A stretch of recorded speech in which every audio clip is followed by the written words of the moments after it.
Music.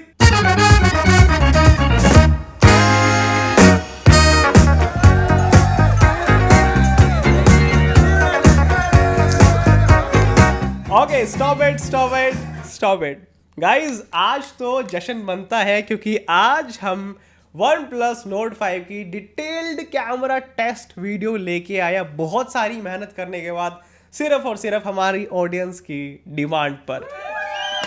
Thank you so much. और guys आज मैं आपको इसका बहुत सारा जो है कैमरा का परफॉर्मेंस दिखाने वाला हूँ, कैसे काम करता है, कैमरा सेटअप कैसा है, किस तरह की वीडियो क्वालिटी है, वो सभी चीज़ों के बारे में बात करने वाले हैं। और ये सारी फोटोज जो आप अभी देख रहे हैं, ये मैंने सारी इस वन प्लस नोट 5 से ली है। तो आइए शुरू करते हैं आज की वीडियो और शुरुआत करते हैं सबसे पहले कैमरा सेटअप से। तो वन प्लस नोट 5 में बैक की तरफ हमें मिलता है ड्यूल कैमरा सेटअप, जिसमें प्राइमरी कैमरा है 50 मेगापिक्सल का, जिसके अंदर सोनी का LYT-700 कैमरा सेंसर लगाया गया है। इसके साथ में हमें 8 मेगापिक्सल का अल्ट्रा वाइड कैमरा मिलता है। और यहाँ पे बात करें फ्रंट कैमरा की, तो आपको 50 मेगापिक्सल का फ्रंट कैमरा यहाँ पे मिलता है। तो टोटल पूरे स्मार्टफोन में 3 कैमरास दिए गए हैं। तो सबसे पहले गाइज मैं उस कैमरा की बात करना चाहूँगा जो हम डे टू डे लाइफ में सबसे ज़्यादा यूज़ करते हैं, और वो है प्राइमरी कैमरा।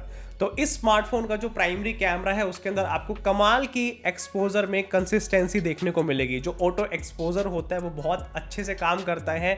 फॉर एग्जाम्पल, अगर आप कोई भी फोटो लेते हैं ओपन सनलाइट में या फिर शेडेड एरिया में, तो दोनों एरियाज में, दोनों तरह की सिचुएशन में एक्सपोजर बहुत अच्छे से मैनेज करता है इसका प्राइमरी कैमरा। जैसे कि ये फोटो मैंने बहुत ही चैलेंजिंग लाइटिंग सिचुएशन में ली है, क्योंकि जो फ्लैग है वो अगेंस्ट दी स्काई मैंने कैप्चर किया है, जिसके अंदर जो स्काई है वहां पे हमें अच्छी खासी डिटेल दिख रही है, डिटेल वहां पे रिटेन हुई है। इसी के साथ साथ जो फ्लैग है थोड़ा सा अंडर एक्सपोज कैप्चर हुआ है, लेकिन उसकी भी डिटेल हमें दिख रही है। तो यहाँ पे आप देख सकते हैं एक्सपोजर की हैंडलिंग हमें बढ़िया मिलती है, तभी ये दोनों चीजें काफी हद तक डिसेंट वे में कैप्चर हुई है। और कलर्स की बात करें तो कलर्स आपको मिलते हैं वाइब्रेंट, रिच। जो कलर साइंस है वो रियलिस्टिक कलर्स के हिसाब से काम करती है। फॉर एग्जाम्पल, अगर आप इस फोटो में इस पिरामिड को देखें तो इसके अंदर कितने तरह की ग्रीन टोन है, डार्क ग्रीन भी है, लाइट ग्रीन भी है, मिड ग्रीन भी है। तो तीनों ग्रीन की टोन को बहुत ही रियलिस्टिक वे में, बहुत ही रियलिस्टिक कलर्स के हिसाब से यहाँ पे मैनेजमेंट किया है कलर्स का। जो कलर रिप्रोडक्शन है हमें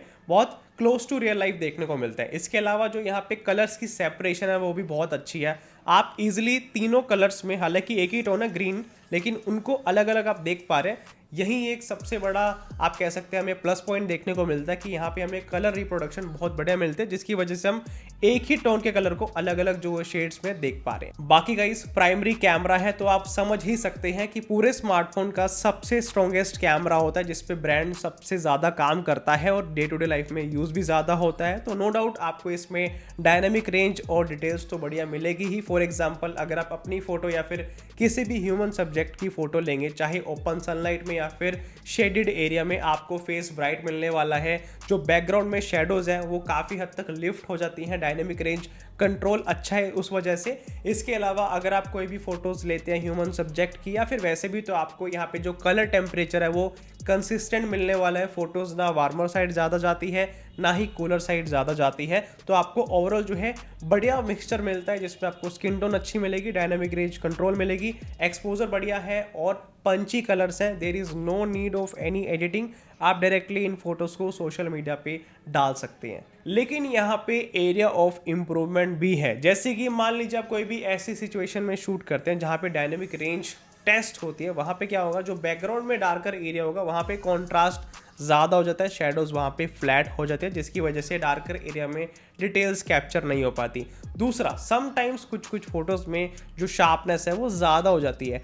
एक्चुअल में जो चीज़ सामने है उसकी शार्पनेस इतनी ज़्यादा नहीं होती जितनी फोटो में नज़र आती है। स्पेशली प्लांट्स हो गए या फिर टेक्सचर हो गया, तो वहाँ पे ये हो सकता है कि थोड़ा बहुत जो है आने वाले अपडेट में कंट्रोल हो जाए, लेकिन समटाइम्स आपको ओवर शार्पनेस देखने को मिल सकती है। छोटी मोटी 2-3 चीज़ें, लेकिन वो हम निगलेक्ट भी कर सकते हैं। ओवरऑल मेरे को बहुत अच्छा लगा प्राइमरी कैमरा, नो डाउट बहुत अच्छी इंप्रूवमेंट है, मतलब नोट 4 के कंपैरिजन में। एंड ओवरऑल आपको जो है बढ़िया प्राइमरी कैमरा यहाँ पे मिलते हैं, जिसमें आप रिलायबल, कंसिस्टेंट और बेहतरीन फोटोज जो हैं ले सकते हैं। आपको कोई भी ऐसा प्रॉब्लम नहीं आने वाली डे टू डे लाइफ में। All right, now moving to the next camera जो कि है अल्ट्रा वाइड कैमरा, और वो आता है 8 मेगापिक्सल का, जिसमें गाइज आप देख सकते हैं सभी फोटोज़ मैंने उस कैमरा से कैप्चर करी हैं। और यहाँ पे बढ़िया चीज़ मेरे को सबसे पहली ये देखने को मिली, जो पर्सपेक्टिव है काफ़ी वाइड है, यानी कि ब्रॉडर एरिया आपको मिलता है कवरेज करने के लिए। तो अगर आप किसी भी सिटी में जाते हैं घूमने के लिए, आप वहाँ की स्ट्रीट्स को, बिल्डिंग्स को एंड मोन्यूमेंट्स को, इवन स्काई को भी बहुत अच्छे से कैप्चर कर सकते हैं। ऐसा आपको कोई भी जो है प्रॉब्लम नहीं आने वाली। दूसरा गाइज यहाँ पे आपको जो शार्पनेस है वो भी काफ़ी डिसेंट मिलने वाली है। जो सेंटर में शार्पनेस है डेफिनेटली बहुत क्रिस्प मिलने वाली है, तो वहाँ पे डिटेल्स की कोई भी कमी नहीं है। लेकिन हाँ, as usual ultra wide camera का बिहेवियर होता है कि वो जो कॉर्नर्स होता है वहाँ पे सॉफ्टनेस ज़रूर छोड़ता है। तो डेफिनेटली आपको इन फोटोज़ में जो कॉर्नर्स है वहाँ पे सॉफ्टनेस भी देखने को मिलेगी। लेकिन थ्रू आउट द फ्रेम जब आप फोटो को ऑल टुगेदर देखेंगे, आपको शार्पनेस में कोई भी कमी महसूस नहीं होगी, क्योंकि ऑल टुगेदर वो बहुत सही क्रिस्प दिखती है, जो ओवरऑल जो है मेंटेन्ड हमें शार्पनेस देखने को मिलती है। इसके अलावा गाइस बात करें डायनेमिक रेंज की, तो बहुत अच्छे से ultra wide camera dynamic range को कंट्रोल करता है। अगर आप इस फोटो में ध्यान से गोपाल दास वाली बिल्डिंग को देखें तो इसका जो स्काई है बहुत अच्छे से यहाँ पे ब्राइट स्काई कैप्चर हुआ है। और जो गोपाल दास के नीचे फोरग्राउंड है वहाँ पे शेडो वाला एरिया यानी कि डार्कर एरिया है, वहाँ पे भी बहुत अच्छे से डिटेल मेंटेन हुई है। और यही सबसे बढ़िया पहचान होती है कि डायनामिक रेंज यहाँ पे अच्छा काम कर रही है, जिसकी वजह से ब्राइटर एरिया और डार्कर एरिया दोनों अच्छे से विजिबल है। लेकिन यहाँ पे प्रॉब्लम मेरे को लगी कॉन्ट्रास्ट में।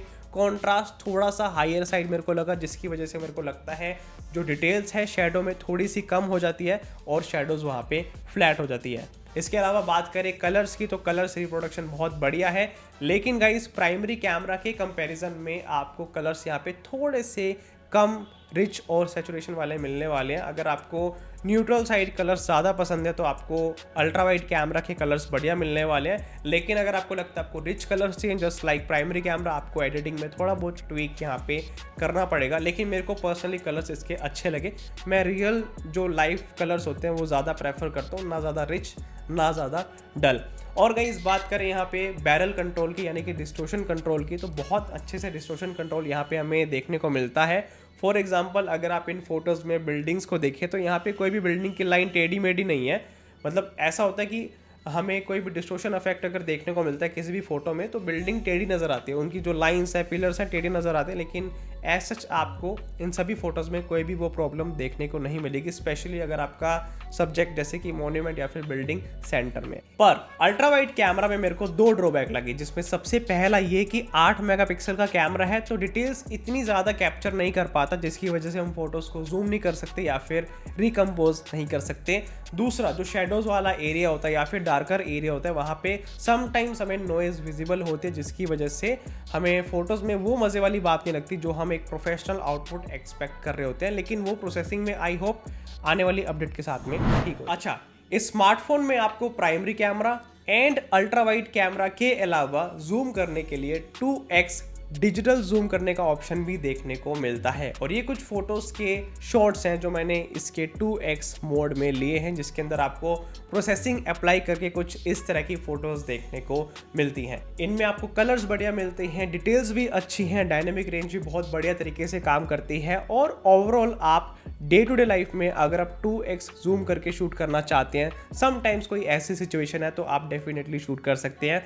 ज़्यादा हम एक्सपेक्ट नहीं कर सकते क्योंकि यहाँ पे आर्टिफिशियली जूम हो रहा है मेन प्राइमरी कैमरा से, लेकिन हाँ यूजेबल कैमरा है, इतना आप समझ सकते हैं। ऑल राइट, नाउ वीडियोस की बात कर लेते हैं क्योंकि इसके अंदर 4K 60 का सपोर्ट है। लेकिन 4K में कौन से मोड में रिकॉर्ड कर सकते हैं और कैसी क्वालिटी है वो सारी चीज़ें अब मैं आपको दिखाता हूँ। ऑल राइट, इस वीडियो में अब हम टेस्ट करने वाले हैं कि अगर आप स्मार्टफोन से अपनी वीडियो बनाते हैं तो कैसी स्किन टोन आने वाली है, कैसा आपका जो है फेस ब्राइट रहने वाला है, कॉन्ट्रास्ट कैसा है या फिर ओवरऑल डिटेल कैसी मिलती है। और गाइस मैं आपको बताना चाहूँगा यहाँ पे जो सनलाइट है यहाँ से आ रही है, डायरेक्टली नहीं आ रही, आगे क्लाउड्स अड़े हुए हैं तो उससे सॉफ्ट लाइट हो चुकी है। तो आपको इस तरह से जो है ओवरऑल क्वालिटी मिलने वाली है। और अगर हम कैमरा हैंडलिंग की बात करें, यानी कि अगर आप हैंड हेल्ड कोई भी वीडियो रिकॉर्ड करते हैं तो किस तरह से स्टेबलाइजेशन आती है, थोड़ा वॉक करके देखते हैं। तो मान लीजिए अगर हम इस तरह से हैंड हेल्ड वॉक करते हुए वीडियो बनाते हैं तो आपको ऐसी स्टेबलाइजेशन मिलेगी। अगर आप डे टू डे लाइफ में इसके प्राइमरी कैमरा से 4K मोड 60 फ्रेम पर सेकंड की स्पीड पर वीडियो बनाएंगे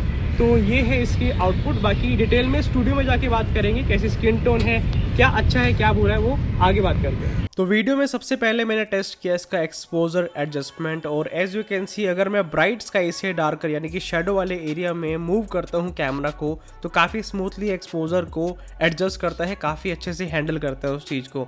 उसके बाद गाइज मैंने इसका ऑप्टिकल इमेज स्टेबलाइजेशन चेक किया, जिसमें मैं हैंड लेके स्मार्टफोन को मूव कर रहा था, लेकिन यहाँ पे मेरे को स्टेबलाइजेशन इतनी ज़्यादा अच्छी नहीं लगी। क्योंकि प्रॉब्लम ये है, एक तो मैं 4K मोड 60 फ्रेम पर सेकेंड की स्पीड पर शूट करूँ, जिसमें जिटर बिल्कुल भी नहीं आना चाहिए, बहुत स्मूथ मोशन आना चाहिए, लेकिन ऐसा इतना अच्छा हमें दिखाई नहीं दे रहा।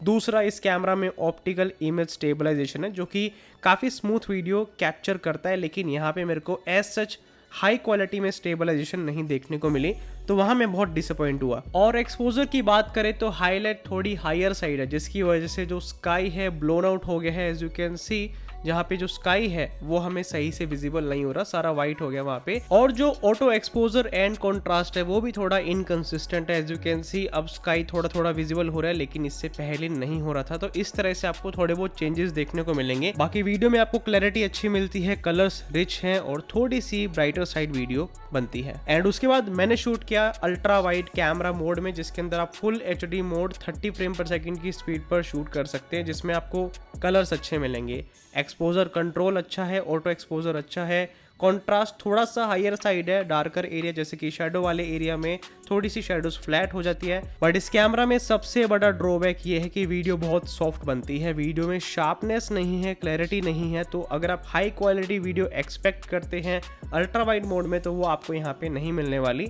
आप एवरेज वीडियो यहाँ पे एक्सपेक्ट कर सकते हैं, क्योंकि इस कैमरा की स्पेसिफिकेशन भी स्ट्रॉन्ग नहीं है। और अगर आप इसके अल्ट्रा वाइड कैमरा से इस तरह से व्लॉगिंग स्टाइल में वीडियो बनाना चाहते हैं, तो आपको इस वीडियो से आइडिया होने वाला है। अभी क्या है, मैं छाँव में खड़ा हूँ और जैसे ही मैं ब्राइटर एरिया में आता हूँ तो किस तरह से एक्सपोजर एडजस्ट होता है, किस तरह की स्टेबलाइजेशन है। मान लीजिए मैं इस तरह से कोई भी मूवमेंट करता हूँ तो आपको किस तरह की स्टेबलाइजेशन मिलेगी और कैसी ओवरऑल क्वालिटी है, इस वीडियो शॉट से आप आइडिया लगा सकते हैं। और यहाँ पे लिमिटेशन ये है कि अगर आप कोई भी व्लॉग बनाते हैं तो वो सिर्फ फुल HD 30 FPS में शूट होगा, इससे ऊपर का resolution ultra wide camera support ही नहीं करता।